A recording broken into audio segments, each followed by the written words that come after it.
कुछ ऐसे पाप है जिनका फल मौत है, व्यभिचार, चोरी, हत्या, ऐसे पाप है जिनका फल मौत है। बाइबल कहती जब दाऊद ने पाप किया बेशबा के साथ तो परमेश्वर नाराज हुआ।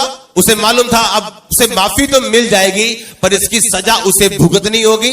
तीसरा पाप है उस पाप को करके कवर करने की कोशिश करना, और कवरिंग करने वाला पाप परमेश्वर कभी नहीं बख्शता। कि एक तो पाप किया बेशबा के साथ, अब उसे कवर करने के लिए उसके हस्बैंड को मरवाने की चाल चली और मरवा दिया।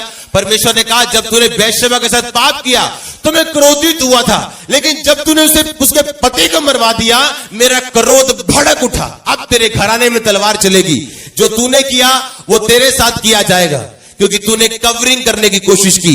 जब आप पाप कवर करने की कोशिश करते हो आप अपने आप को परमेश्वर की जगह रख लेते हो, और जब आप अपने आप को परमेश्वर की जगह रखते हो आप गिरते हो।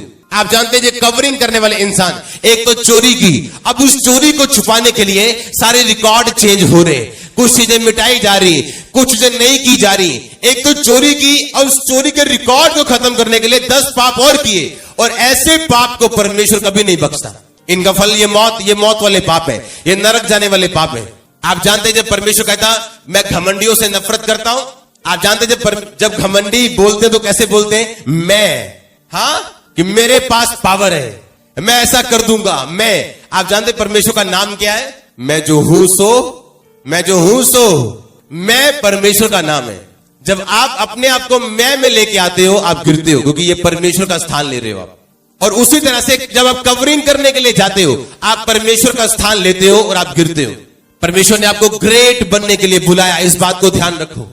हाँ, पर हर रोकने वाली वस्तु और उलझाने वाला पाप, रोकने वाली वस्तु और उलझाने वाला पाप, ये आपकी ग्रेटनेस में एक रुकावट है।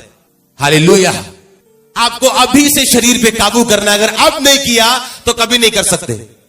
कोई बात नहीं, मेरी शादी हो जाए उसके बाद मैं शरीर पे काबू करूंगा, तब तक मैं सेल्फ सेक्स करूंगा। नो, आप जब मैरिज हो भी जाएगी आपकी, आप फिर भी पाप में फंसेंगे, अपनी वाइफ के द्वारा दूसरे के पाप में फंसेंगे, क्योंकि आपको शुरू से शरीर पर काबू करने की आपको पास प्लानिंग नहीं है, ना ग्रेस आपने मांगी परमेश्वर से, ना आपने कुछ किया। हाँ, वो एक स्पिरिट है। आज आप कुंवारे इसलिए आप ये काम कर रहे हैं, कल आप मैरिड हो जाएंगे तभी भी आप फंसेंगे। क्यों?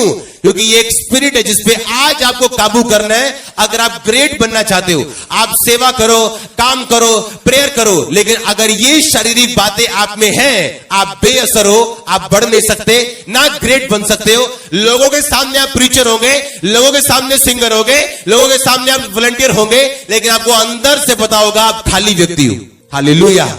आपको तब पाप पे काबू नहीं करना जब आप मैरिड हो जाएंगे। अब जब आप कुंवारे हैं, अपने हाथों, अपने बॉडी पे, अपने पांव पे, अपनी आंखों पे कंट्रोल रखो। आमीन। आपकी बॉडी, आपके हाथ और पांव मसा किए जाए और शैतान की सारी योजना यीशु मसीह के नाम में नाश हो जाए। हालेलुया। ये वो पाप है जो आपको ग्रेट बनने से रोकते हैं। अब आप किसी लड़की के साथ गलत तो नहीं है, या किसी लड़के के साथ गलत तो नहीं है, लेकिन अकेले कमरे में अपने आप के साथ ही आप गलत हैं, तो आप भूल जाओ। आप क्रिश्चियन रह सकते हो, वेरी गुड क्रिश्चियन रह सकते हो, पर ग्रेट क्रिश्चियन आप नहीं रह सकते। आपकी बॉडी के ऊपर आपका कंट्रोल नहीं। बाइबल कहती, पौलुस ने कहा अपने स्पिरिचुअल सन से कि जब तू परमेश्वर का काम करे तो जितेंद्रिय होना, जितेंद्रिय। हालेलुया। अगर आज मैं अपनी रसोई में जाऊं और अगर सबसे टेस्टी चीज अपने मुंह में डालूं और मेरे दिल में आ जाए मैंने फास्टिंग करनी, मैं उसे उगल सकता हूं उसी वक्त, मुझे कोई प्रॉब्लम नहीं। उस रोजे को मैं 7 दिन तक लेके जा सकता हूं, मुझे कोई प्रॉब्लम नहीं। हालेलुया।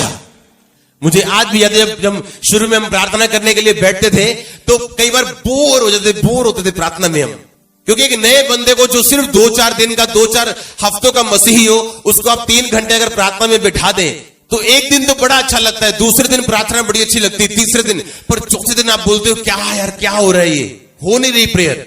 पर अगर आप लगातार बैठे रहो, आप बैठे हो, आपका शरीर कुछ भी कहे आप बैठे हो। और आज अगर हम बैठे 6 घंटे तो महसूस नहीं होता हम 6 घंटे प्रेयर करके आए। ऐसा लगता है नॉर्मल रूटीन हो गई हमारी लाइफ में कि जाना है और रात प्रेयर करनी है, सुबह आना है और प्रीच करना है, जाना है फिर प्रेयर करनी है। और ये बड़ा काम नहीं लग रहा, एक रेगुलर सा काम लग रहा है। हालेलुया।